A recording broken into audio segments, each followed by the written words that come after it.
El perfil de los falsos maestros. En este artículo, trataremos de describir, en términos generales, el perfil y las características de los falsos maestros, tal y como los encontramos en las dos epístolas de Pablo a Timoteo. No nos referimos solo a aquellos que enseñan falsas doctrinas, sino también al contenido de sus enseñanzas, especialmente a los falsos maestros que se identifican con el movimiento evangélico, más ampliamente, con el cristianismo, aquellos que afirman, con razón o sin ella, seguir a Jesucristo. El perfil de los falsos maestros. En este artículo, trataremos de describir, en términos generales, el perfil y las características de los falsos maestros, tal y como aparecen en las dos epístolas de Pablo a Timoteo. Esto incluye no solo a aquellos que enseñan falsas doctrinas, sino también el contenido de sus enseñanzas, especialmente aquellos que se identifican con el movimiento evangélico, más ampliamente, con el cristianismo, aquellos que afirman, con razón o sin ella, ser de Jesucristo. En las epístolas examinadas, encontramos 5 características específicas de los falsos maestros. En primer lugar, tienen mala conciencia. A continuación, muestran hipocresía al presentarse bajo una luz falsa. A continuación, utilizan la adulación para seducir a los demás. Por lo tanto, se oponen a los siervos confirmados de Cristo. Por último, muestran ambición y codicia. Destacaremos sobre todo el carácter moral de estos falsos maestros, ya que sus falsas doctrinas son fruto de la corrupción de su personalidad. Por último, identificaremos las falsas doctrinas descritas en las dos epístolas a Timoteo. Desenmascaremos a los falsos maestros para no caer bajo su poder.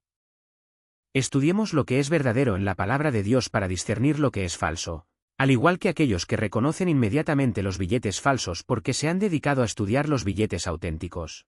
La primera característica que examinaremos es, por tanto, la mala conciencia. La mala conciencia de un falso maestro nos está oculta, pero hay signos que nos permiten identificarla. En su primera carta a Timoteo, en el capítulo 1, versículo 4, Pablo nos exhorta a no prestar atención a los mitos y a las genealogías interminables, que promueven disputas en lugar de la obra de Dios en la fe. Estos falsos maestros causan disputas en la comunidad cristiana, no reconocen sus malas acciones y siempre quieren tener la razón. A través de esta actitud y práctica, muestran que su conciencia no es sana o que no funciona correctamente. Por otro lado, aquellos que cultivan una buena conciencia reconocen sus malas acciones y se dejan purificar por la sangre de Cristo. Esta actitud humilde tiene una influencia completamente diferente dentro del cuerpo de Cristo. Desenmascaremos a los falsos maestros para no caer bajo su poder. Estudiemos lo que es verdadero en la palabra de Dios para discernir lo que es falso, al igual que aquellos que se han dedicado a estudiar la moneda verdadera reconocen inmediatamente el dinero falso. La primera característica que examinaremos es, por lo tanto, una mala conciencia. La mala conciencia de un falso maestro nos está oculta, pero hay signos que nos permiten identificarla. En su primera carta a Timoteo, capítulo 1, versículo 4, Pablo nos exhorta a no prestar atención a los mitos ni a las genealogías, que promueven disputas en lugar de la obra de Dios, que es por la fe. Estos falsos maestros causan disputas en los círculos cristianos, no reconocen sus faltas y siempre quieren tener la razón. Con esta actitud y esta práctica, demuestran que su conciencia no es sana o que no funciona correctamente. Por el contrario, quienes cultivan una buena conciencia reconocen sus faltas y se dejan purificar por la sangre de Cristo. Esta actitud humilde tiene una influencia completamente diferente dentro del cuerpo de Cristo. En el versículo 5, el apóstol escribe, el objetivo de este mandamiento es el amor, que proviene de un corazón puro, una buena conciencia y una fe sincera. Una fe sincera es lo contrario del celo amargo y el espíritu de disputa. Pero, ¿podemos perder una buena conciencia? Sí, por desgracia. En el versículo 19 del mismo capítulo, Pablo dice, algunos han perdido la conciencia y han naufragado en la fe. Entre ellos están Himeneo y Alejandro, a quienes he entregado a Satanás, para que aprendan a no blasfemar. Estos dos hombres fueron más allá de las simples disputas verbales. Tenían el deseo de ser maestros, pero se quedaron con su mala conciencia. Al final, su vagabundeo y su orgullo los llevaron a la blasfemia. Esta blasfemia puede ser una doctrina falsa sobre la persona de Cristo, como la doctrina de que Cristo no es igual a Dios, o que el Espíritu Santo no es una persona y, por lo tanto, no es Dios. Estas son blasfemias porque tales doctrinas atacan a la persona de Dios. Proclamar tales doctrinas falsas se llama naufragar en la fe. Este naufragio es la consecuencia del orgullo, de una conciencia endurecida y de una ambición devoradora por ser maestros de la ley, según 1 Timoteo 1:7. Una mala conciencia que se mantiene viva se endurecerá hasta el punto de quedar cauterizada. Esto se menciona en 1 Timoteo 4:2, donde leemos estas palabras: por la hipocresía de los falsos maestros, que tienen la conciencia cauterizada como con un hierro candente. En la versión de Martín, se refiere a una conciencia cauterizada, lo que significa que la conciencia se ha vuelto insensible. Estos falsos maestros han cruzado una línea y están difundiendo doctrinas demoníacas, según 1 Timoteo 4:1. Pero el Espíritu dice claramente que en los últimos tiempos algunos abandonarán la fe y seguirán a espíritus engañadores y a cosas enseñadas por demonios. La segunda característica de los falsos maestros es su hipocresía, a pesar de mantener las apariencias. Se trata, sin duda, de un problema grave. La raíz del pecado en el comportamiento de estos falsos maestros es la hipocresía y la preocupación por mantener las apariencias. De hecho, en la segunda epístola a Timoteo, capítulo 3, versículo 5, leemos esta descripción. Tienen apariencia de piedad, pero niegan su poder. Apártate de ellos. Aquí encontramos la hipocresía de la castidad. Por hipocresía, estos falsos maestros inventan reglas que Dios no ha dado, como la abstinencia del matrimonio para los líderes de la Iglesia, lo que da a su comunidad una apariencia de consagración a Dios, de piedad. Este es el caso de la Iglesia de Roma, que prohíbe a los sacerdotes casarse, como nos recuerda 1 Timoteo 4:3, prescribiendo que no deben casarse. Durante mi infancia en la Iglesia Católica Romana, esta renuncia se nos presentaba como un sacrificio para Dios, y se nos animaba a seguir este camino por excelencia. En el versículo 5, el apóstol escribe: el objetivo de este mandamiento es el amor, que proviene de un corazón puro, una buena conciencia y una fe sincera. La fe sincera es lo contrario del celo amargo y la contienda. Pero, ¿se puede perder una buena conciencia?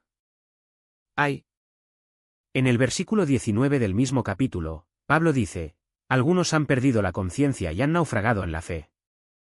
Entre ellos están Himeneo y Alejandro, a quienes he entregado a Satanás, para que aprendan a no blasfemar. Estos dos hombres fueron más allá de las simples disputas verbales. Tenían el deseo de ser maestros, pero permanecieron con su conciencia culpable. Al final, su vagabundeo y su orgullo los llevaron a la blasfemia. Esta blasfemia puede ser una doctrina falsa sobre la persona de Cristo, como la doctrina de que Cristo no es igual a Dios, o que el Espíritu Santo no es una persona y, por lo tanto, no es Dios. Estas son blasfemias, porque tales doctrinas socavan la persona de Dios. Proclamar tales doctrinas falsas se llama naufragio de la fe. Este naufragio es la consecuencia del orgullo, de una conciencia endurecida y de una ambición devoradora por ser maestros de la ley, según 1 Timoteo 1:7. Una mala conciencia se endurece hasta el punto de secarse. Esto se menciona en 1 Timoteo 4:2, donde leemos las palabras: por la hipocresía de los falsos maestros, que tienen la conciencia cauterizada. En la versión de Martín, leemos: conciencia cauterizada, lo que significa que la conciencia se ha vuelto insensible. Estos falsos maestros han dado un giro y están difundiendo doctrinas de demonios, según 1 Timoteo 4:1. Pero el Espíritu dice expresamente que en los últimos tiempos algunos se apartarán de la fe, prestando atención a espíritus engañadores y a doctrinas de demonios. La segunda característica de los falsos maestros es su hipocresía, a pesar de las apariencias contrarias. Se trata, sin duda, de un problema grave. La raíz del pecado en el comportamiento de estos falsos maestros es la hipocresía y el deseo de salvar las apariencias. De hecho, en la segunda epístola a Timoteo, capítulo 3, versículo 5, leemos esta descripción. Tienen apariencia de piedad, pero niegan su poder. Apártate de ellos. Aquí encontramos la hipocresía de la castidad. Por hipocresía, estos falsos maestros inventan reglas que Dios no ha dado, como la abstinencia del matrimonio para los líderes de la Iglesia, lo que da a su comunidad una apariencia de consagración a Dios, de piedad. Este es el caso de la Iglesia de Roma, que prohíbe a los sacerdotes casarse, como nos recuerda 1 Timoteo 4:3, ordenándoles que no se casen. Cuando crecí en la Iglesia Católica Romana, esta renuncia se nos presentaba como un sacrificio a Dios, y se nos animaba a seguir este camino por excelencia. Este discurso inspiraba un respeto aún mayor. Este discurso inspiraba un respeto aún mayor hacia los sacerdotes. Pero como esta práctica se mantiene hipócritamente, ocultando las faltas morales de estos clérigos, merece ser llamada doctrina de demonios. Lleva a las autoridades religiosas a ocultar graves pecados de inmoralidad sexual, abortos debidos a estas prácticas e incluso el asesinato de niños recién nacidos en conventos. Hoy en día, estas prácticas son denunciadas y condenadas con razón, pero ¿quién puede decir cuántas personas se han escandalizado por estos abusos y se han alejado de Dios para siempre? También existe la hipocresía de la sobriedad. El motivo para exigir restricciones alimentarias y otras normas es mostrar una piedad exterior. En el contexto del siglo I, se recomendaba una dieta vegetariana.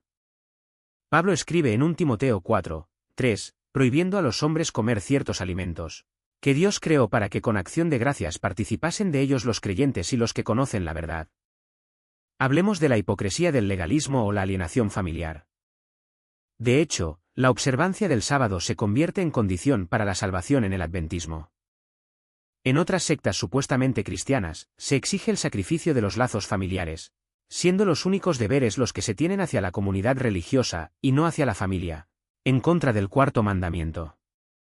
Jesús describió este fenómeno en el Evangelio según San Marcos, capítulo 7, versículos 9 a 12, que bien sabéis invalidar el mandamiento de Dios para cumplir vuestra tradición. Porque Moisés dijo, honra a tu padre y a tu madre, y, el que maldice a su padre o a su madre, que muera. Pero vosotros decís, si un hombre dice a su padre o a su madre, todo lo que podría ayudarte es Corban, es decir, ofrenda a Dios, ya no le dejáis hacer nada por su padre o por su madre. Podemos decir que la religión y la hipocresía suelen ir de la mano. En nuestras iglesias, tengamos cuidado de no imponer reglas extrabíblicas que los fieles practicarán mientras tratan de ocultar sus verdaderas dificultades en la santificación. Al refugiarnos bajo el manto de las reglas cumplidas, podemos perder de vista lo que agrada al Señor. Somos salvos por gracia mediante la fe, sin obras y no por la fe más las obras. La tercera característica de los falsos maestros es su arte de seducción que lleva al abandono de la fe. Los falsos maestros saben halagar. Se reconocen porque abandonan la fe para enseñar lo que la mayoría quiere oír, según 2 Timoteo 4, 3. Porque vendrá tiempo cuando no soportarán la sana doctrina, sino que, llevados de sus propios deseos, se amontonarán maestros y apartarán sus oídos de la verdad y se volverán a las fábulas. La apostasía, o el abandono de la fe, los ha llevado a la seducción y a convertirse ellos mismos en seductores. Pero el Señor nos exhorta en 1 Timoteo 4, 7 a rechazar las fábulas profanas y ancianas. Los falsos maestros seducen con nuevas doctrinas. La seducción funciona a través de una nueva doctrina desconocida en la Biblia. Un personaje ya mencionado, Himeneo, y su cómplice Fileto, inventaron una doctrina blasfema, definida en 2 Timoteo 2 y 18, se han apartado de la verdad, diciendo que la resurrección ya ha tenido lugar, y están trastornando la fe de algunos. ¿Cuál es el problema doctrinal de decir que la resurrección ya ha tenido lugar? Este es el razonamiento de los falsos maestros. Dicen, de hecho, la resurrección es solo espiritual. Puesto que tu alma irá al cielo, no necesitas una resurrección corporal. Por lo tanto, ya no necesitas esperar el regreso de Cristo para esta resurrección corporal. Pero, ¿qué dice la palabra de Dios? Leemos en 1 Tesalonicenses 4 y 16, porque el Señor mismo descenderá del cielo con un grito, con la voz del arcángel y con la trompeta de Dios, y los muertos en Cristo resucitarán primero. De manera similar, en 1 Corintios 3 y 52, aprendemos, en un momento, en un abrir y cerrar de ojos, al sonar la última trompeta. La trompeta sonará, y los muertos serán resucitados incorruptibles, y nosotros seremos transformados. Si la resurrección de nuestros cuerpos no tiene lugar, entonces no habrá juicio final. Sin embargo, en Hechos 5 y 31, leemos que Dios ha fijado un día en el que juzgará al mundo con justicia por medio del hombre que ha designado, y ha dado prueba de ello a todos resucitándolo de entre los muertos. Si no hay resurrección del cuerpo, Jesús mismo no habría necesitado encarnarse y morir en una cruz para resucitar. En ese caso, Jesús mismo habría sido un ser celestial, pero no Dios hecho hombre. En ese caso, el que murió en la cruz habría sido otra persona. Por lo tanto, si Jesús no es igual a Dios, si no se encarnó, si no murió en la cruz y si no resucitó, seguimos estando en nuestros pecados, estamos perdidos. Decir que la resurrección ya ha tenido lugar es decir que no hay resurrección de los muertos que esperar y que Cristo no ha resucitado, según 1 Corintios 3 y 13. Si no hay resurrección de los muertos, entonces Cristo no ha resucitado. Finalmente, según 1 Corintios 3 y 19, si solo para esta vida hemos esperado en Cristo, somos los más dignos de ser compadecidos. ¿Quiénes son presa de los engañadores? Según 2 Timoteo 3, 6, su presa son personas confundidas, cargadas de pecados y sin arrepentimiento. Entre ellos hay quienes se introducen en las casas y cautivan a mujeres débiles, cargadas de pecados y llevadas por diversas pasiones. Para ganarse a estas personas, ya no hablan del pecado. Si quisieran ganarlas para el Señor, deberían, por el contrario, afirmar con fuerza lo que dice la Biblia en 1 Corintios 3 y 16. ¿No sabéis que sois templo de Dios y que el Espíritu de Dios mora en vosotros? Si alguien destruye el templo de Dios, Dios lo destruirá a él, porque el templo de Dios es santo, y vosotros sois ese templo. Incluso en los círculos evangélicos, rara vez se menciona el castigo eterno. En su lugar, se habla de la aniquilación, como hace John Stott.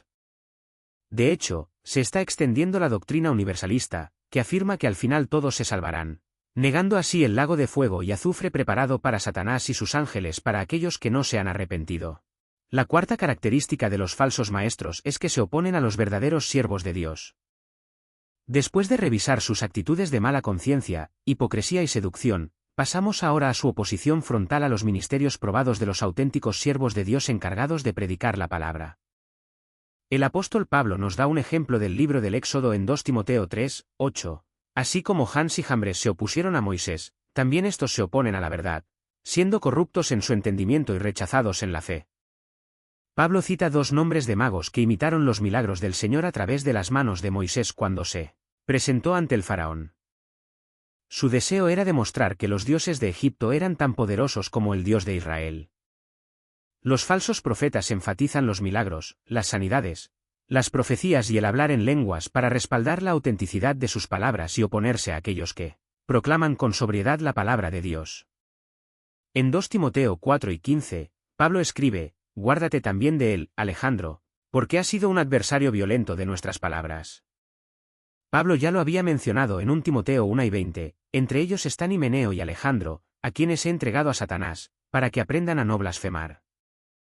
La quinta característica de los falsos maestros es su ambición y codicia. Lo que motiva a los falsos maestros es la ambición nacida del orgullo. Quieren convertirse en personas honradas a través de una postura religiosa. En 1 Timoteo 1, 7, Pablo escribe: «Quieren ser maestros de la ley, pero no entienden lo que dicen ni lo que afirman».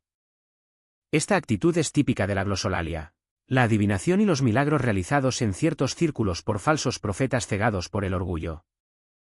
En 1 Timoteo 6, 3-4, Pablo escribe: «Si alguien enseña falsas doctrinas y no se adhiere a las sanas palabras de nuestro Señor Jesucristo y a la doctrina que es conforme a la piedad, está hinchado de orgullo, nada sabe, y está enfermo de preguntas ociosas y disputas sobre palabras, de las cuales provienen la envidia, las contiendas, las calumnias y las sospechas maliciosas». Esta ambición suele estar relacionada con el amor al dinero y a una vida cómoda. Pensamos, por supuesto, en los evangelistas de la prosperidad, que piden generosas donaciones y prometen prosperidad y salud a cambio a sus seguidores. A menudo, su búsqueda de las comodidades terrenales es proporcional a su orgullo, como el orgullo de viajar en jet privado. En 1 Timoteo 6, 5, Pablo describe las palabras vacías de hombres cuya mente está corrompida, que han perdido la verdad y creen que la piedad es un medio para obtener ganancias económicas. En conclusión, Jesús dijo de los falsos maestros: «Por sus frutos los conoceréis». Estemos atentos para discernir las acciones y enseñanzas motivadas por una mala conciencia, la hipocresía, la seducción, la oposición a los siervos fieles y la ambición mezclada con la codicia. Ya podemos discernir y juzgar estos rasgos malignos en nosotros mismos, de modo que podamos discernirlos en el comportamiento de los falsos profetas. Debemos comparar siempre su doctrina con la de la Biblia.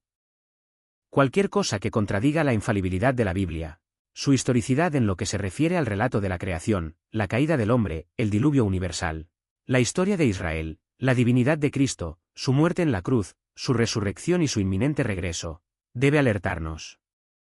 La fidelidad doctrinal va de la mano del comportamiento ético. Estemos, pues, vigilantes.